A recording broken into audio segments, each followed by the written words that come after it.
Assalamualaikum warahmatullahi wabarakatuh. Jangan lupa tonton terus Hi Guys Official, subscribe, like, share, and comment. Berkah selalu. Assalamualaikum warahmatullahi wabarakatuh. Assalamualaikum warahmatullahi wabarakatuh. Saya berada di asrama Ma'had Az-Zahra, 4 lantai 36 kamar. Ada tak ada kita, asrama ini tetap jadi, anak-anak tetap menghafal Quran di sini, tetap jadi orang, tetap menjadikan amal jariah mengalir. Kita hanya sekedar menumpang tuah, mengambil berkah. Mari kita selesaikan bangunan ini melalui transfer ke BSI nomor rekening 76777772227 atas nama Pendidikan Hajah Rohana, almarhumah mak saya. Nomor admin jangan lupa kontak ke nomor 0811 6650 026. Berkah selalu. Assalamualaikum warahmatullahi wabarakatuh. Hi Guys Official, mantap. Tadi sengaja ya, saya baca Thala al-Badru menyambut beliau ya, karena beliau ini al-ulama warasatul anbiya. Para ulama itu pewaris Nabi. Lam yuwarrasu alaihim dinaran wala dirhaman. Mereka tidak diwarisi dinar wala dirham, tetapi bal yuwarrasu alaihim ilman, tetapi diwarisi atas mereka ilmu. Faman akhadha hadzal ilm faqad akhadha bihadhin wafir. Siapa yang ambil warisan ini, warisan agung ya. Jangan bilang kita sambut dengan Thala al-Badru seakan-akan datang cahaya yang sempurna Nabi Muhammad. Ya, beliau tetap bersambung dengan Nabi Muhammad. Kalau saya bersambung dari segi nasab, beliau bersambung dari segi ilmu, sanad ilmu. Dan ini sesuatu yang luar biasa. Itu teringat dulu ada kisah Sayyidina Zaid bin Thabit radhiyallahu, ulama di zaman sahabat Nabi Muhammad sallallahu alaihi wasallam, zaman Nabi itu di zaman sahabat, ulama setelah meninggalnya Nabi itu, sekali waktu di hari satu pemakaman ada Sayyidina Abdullah bin Abbas di situ. Begitu selesai pemakaman itu, Sayyidina Abdullah bin Abbas melihat kuda atau kendaraan daripada Sayyidina Zaid bin Thabit, ulama di zaman itu mungkin terlalu jauh, diambillah, dia lari, dia ambil membawa kuda itu seiring melayani daripada Sayyidina Zaid bin Thabit. Sayyidina Zaid bin Thabit radhiyallahu anhu warḍah mengatakan dari jauh melihat sepupu Nabi Muhammad yang membawa kuda itu, mengatakan, lepaskan wahai sepupu Nabi Muhammad, lepaskan, jangan, itu bukan pekerjaan engkau, tinggalkan, jangan, nanti ada orang yang ambil, jangan, aku tidak berani, kata Sayyidina Zaid bin Thabit seperti itu. Walhasil Sayyidina Abdullah bin Abbas tidak mengindahkan kalimat itu, tetap membawa kuda itu, bahkan memegang dan memberikan langsung kepada Sayyidina Zaid bin Thabit. Lalu beliau bertanya, Sayyidina Zaid bin Thabit, engkau sepupu Nabi Muhammad, engkau keluarga Nabi Muhammad, apa yang kau lakukan? Ini kan tidak pantas.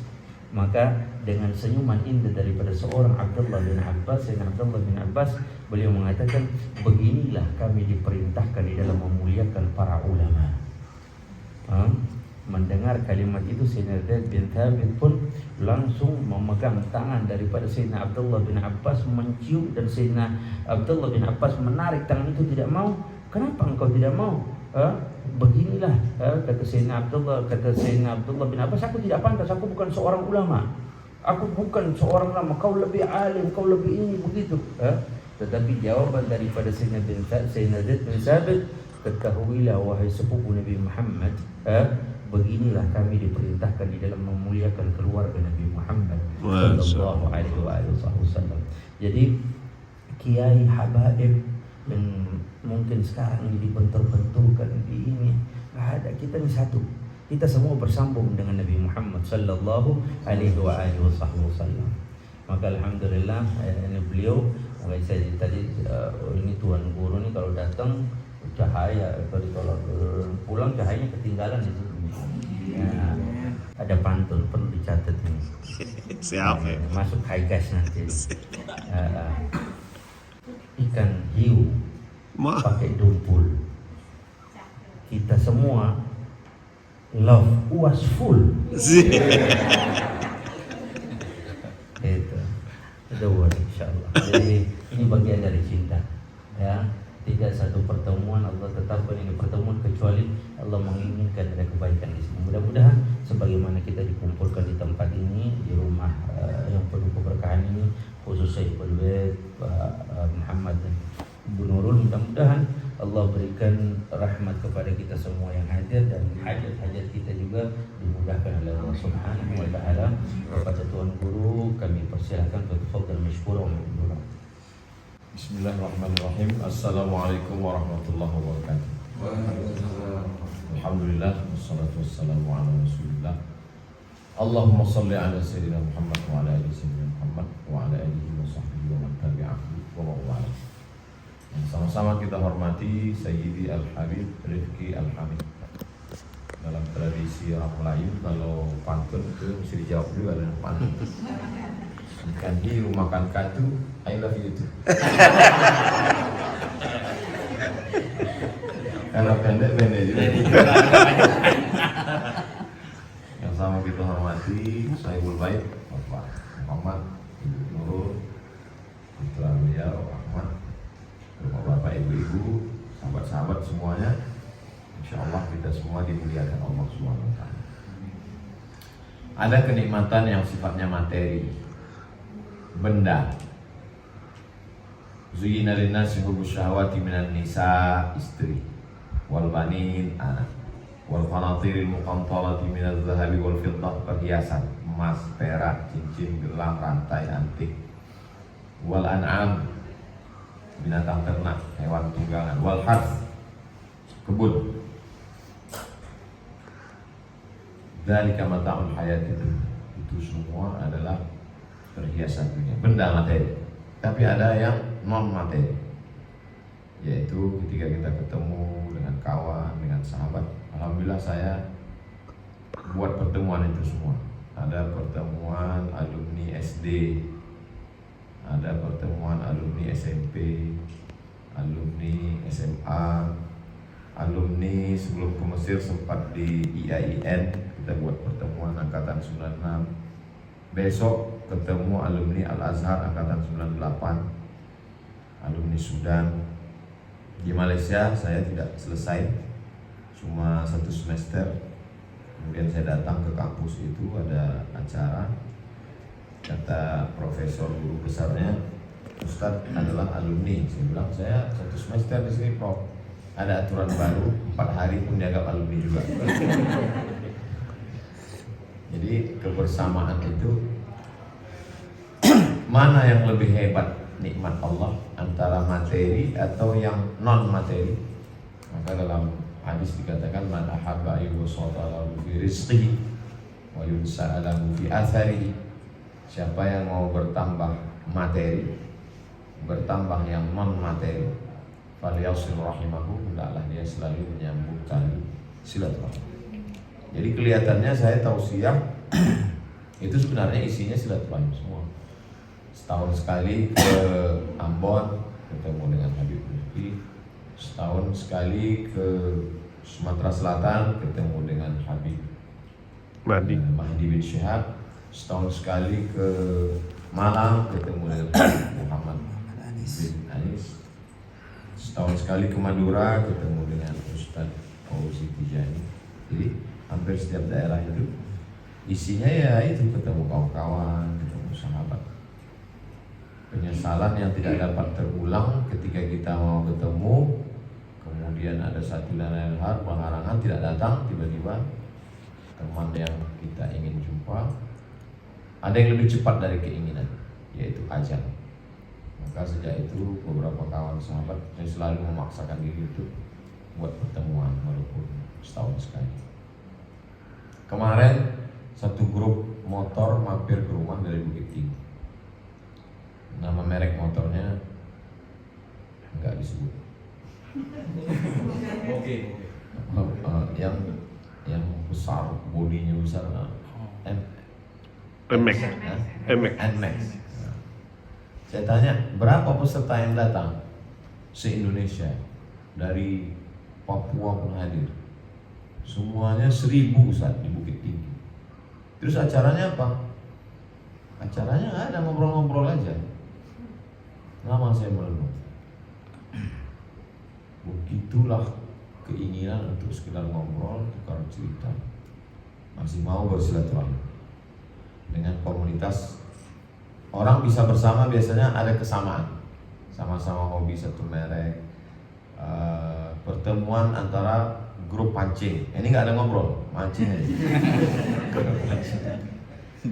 Moge pun nggak bisa ngobrol karena suara gede gitu. Ada tukar cerita karena manusia ini ada daging, ada darah, ada kulit, tapi juga ada ruh, ada jiwanya. Jiwa itu yang kering kalau kita tidak ketemu. Kalau udah ketemu itu rasanya sulit diungkapkan dengan kata-kata. Seperti hari ini ketemu dengan Habib Rifki, Insya Allah tabarakallah, pertemuan kita ini menguatkan jiwa kita. Saya sendiri menjadi lebih kuat, ketemu dengan para asatis, dengan kawan, dengan Habib, dengan ulama, itu semua. Apalagi datang kemari rumah baru, Masya Allah tabarakallah, sengaja kata Habib putih semua. Kami kalau tahu dia bawa celana putih juga. Cukup banyak putih udah. Putih juga ya. Dipikir angkatan laut nanti kalau putih. Jadi kalaulah rumah itu hanya sekedar tempat tidur, apa beda rumah dengan hotel? Kalau rumah itu hanya sekedar tempat makan, apa beda rumah dengan restoran?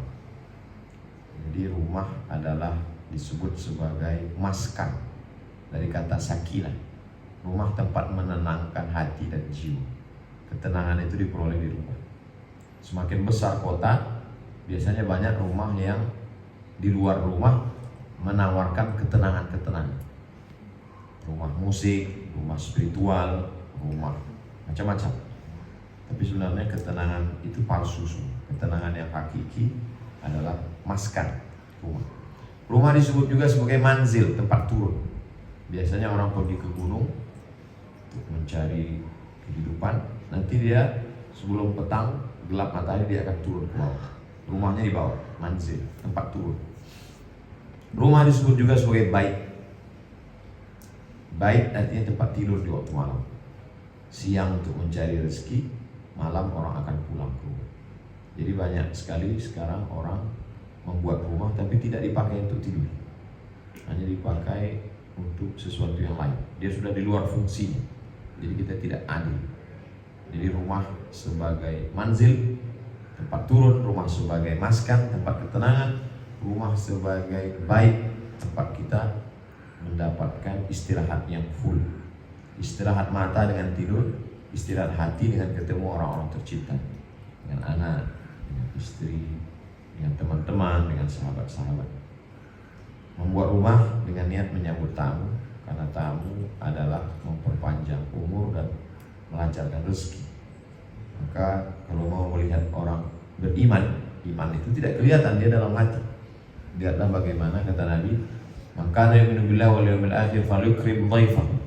Kalau kamu mau tahu orang beriman kepada Allah dan hari akhirat, lihat bagaimana dia memuliakan tamu. Itu yang disebut ayat rezeki tadi, semua keluar, emas keluar semua. Adapun kopi dan kue-kue ini hanya menyusul, keluar semua. Man ahsana ilaikum, siapa yang berbuat baik kepada kamu, fakafi'uhu, balaslah kebaikan. Jadi kami tak sanggup membalas. Kata Nabi, fa illam tajidu, kalau kamu tidak sanggup membalas, fad'u lahu, doakan. Di akhir majelis nanti kita akan sama berdoa. Mudah-mudahan keluarga kita diberikan keluarga yang sakinah mawaddah. Amin ya Allah. Keturunannya soleh dan soleh. Amin. Senantiasa istiqamah di jalan Allah, dan pada akhirnya bersama kita di rumah keluarga ini, dan bersama pula kita di surga nanti bersama Amin. Rasulullah Sallallahu Alaihi Wasallam. Ketika rumah dipakai sebagai tempat membaca Quran, maka turunlah rahmat. Quran dibaca di rumah, turun rahmat dalam rumah. Ketika Nabi diundang oleh sahabat, lalu Nabi bertanya, "Mana pojok rumahmu tempat aku sholat?" Lalu Nabi sholat di pojok itu, dan pojok rumah bekas tempat Nabi sujud itu dijadikannya sebagai musola. Itulah salah satu anjuran, menyiapkan satu tempat musola untuk sholat sunnah. Adapun sholat wajib tetap ke masjid, sholat tahajud malam. Ada satu sudut pojok rumah kita jadikan, supaya ketika nanti anak-anak kita melanjutkan setelah kita, mereka juga akan sholat di tempat itu. Mereka pernah terbangun di tengah malam, dia berangkat pagi mau sekolah, dia lihat ada sajadah, maka dia juga ingin sholat di tempat itu. Saya tidak mengerti hadis ini. Sampai akhirnya ibu saya meninggal, saya sholat di tempat sholat ibu saya merasakan seperti terobati ibu saya. Tanpa saya tahu, dulu tahu hadisnya tahu, tapi merasakannya setelah itu. Tempat dia biasa sholat malam itu, saya gelar sajadahnya, saya sholat di situ, saya baca Qurannya, pakai rehalnya, saya pakai tasbihnya, terasa rindu itu terasa terobati. Itu ternyata makna hadis itu. Tanpa Nabi menyebutkan. Jadi tempat kita sholat itu, anak kita nanti akan menggelar sajadah di situ. Dia akan berzikir di tengah malam, melelehkan air mata, dia baca Rabbil firli wali walidayya. Anak dia pun juga akan melihat yang sama sampai hari kiamat. Salah satu cara menjaga akidah, rumahnya terjaga, keluarganya terjaga, akidahnya terjaga. Ada ikatan emosional antara orang tua dengan anak melalui sholat. Padahal simpel sederhana, hanya satu pojok tempat sholat. Dan pojok tempat sholat itu bagi perempuan yang ketika bulan Ramadan tidak ada mahram mau ke masjid atau kesulitan, dia bisa i'tikaf. Karena menurut mazhab Hanafi, i'tikaf termasuk musalla al-bait, musalla tempat dia sholat di rumah. Rumah tempat membaca Al-Quran, rumah tempat bertukar cerita. Karena keluarga ini kan isinya cerita. Rumah tangga itu sebenarnya isinya cerita semua. Cerita bagaimana di sekolah, cerita bagaimana tempat kerja, cerita bagaimana ini, cerita. Sekarang cerita ini yang tidak ada. Kumpul ayah, ibu, anak, mantu, kakek, semuanya diam. Lalu kemudian datang orang moto dari atas, dia foto, dia update status, dia buat silent generation. Generasi yang diam, sepi di tengah keramaian. Orangnya ramai, ngumpul, tapi semua pada sibuk, diam dengan handphonenya masing-masing. Alhamdulillah kita tidak seperti itu. Walaupun beberapa kameramen diam. Insya Allah jadi amal jariah, mereka tidak sibuk dengan handphonenya, tapi nanti akan diedit, diupload, menunjukkan bagaimana menjadi kenangan. Hari ini zikra ya. Ya ahla dzikr, kenangan terindah. Hari ini kita sedang mengajarkan kepada Ahmad bagaimana nanti dia setelah dewasa, dia punya istri, dia punya anak, dia juga akan melakukan yang sama seperti yang kita lakukan hari ini. Dia akan mengundang habaib, dengan ustadz, dia bercerita ke anak-anaknya, beginilah ayah saya memperlakukan saya, begini ibu saya memperlakukan saya. Apa yang dilakukan ibu saya dulu, itu yang saya lakukan sekarang. Dulu orang cerita kalau kami ke kampungmu, kami bertamu ke rumah almarhumah ibu. Sampai sekarang tamu-tamu saya sambut di rumah, saya niatkan pahalanya sampai ke ayah ibu saya. Apa yang kita lakukan, apa yang kita tanam, itulah yang akan dipetik setelah kita mati menghadap Allah Subhanahu wa ta'ala. Al-hayatu rihlatun qasiratun. Hidup ini perjalanan yang sangat singkat. La tabqa minha illa adz-dzikrul hasan. Yang tersisa hanya kenangannya itu. Kalau saya pergi, berapa kenangan indah yang sempat terekam oleh Habib Rifki, itu yang akan dia ceritakan ke keluarga. Apa yang terekam pernah kenangan indah, kita mau mudah-mudahan kenangan kita semuanya indah. Agaknya itu yang dapat saya sampaikan di akhir majelis silaturahim, majelis terkabulnya doa. Mudah-mudahan apa yang kita lakukan ini diridhai Allah. Untuk niat yang baik ini, Al-Fatihah. A'udzubillahi minasyaitonir rajim. Bismillahirrahmanirrahim. Alhamdulillahirabbil alamin, arrahmanir rahim, maliki yaumiddin. Iyyaka na'budu wa iyyaka nasta'in. Ihdinas siratal mustaqim. Shiratal ladzina an'amta 'alaihim ghairil maghdubi 'alaihim waladdallin. Hai guys, official.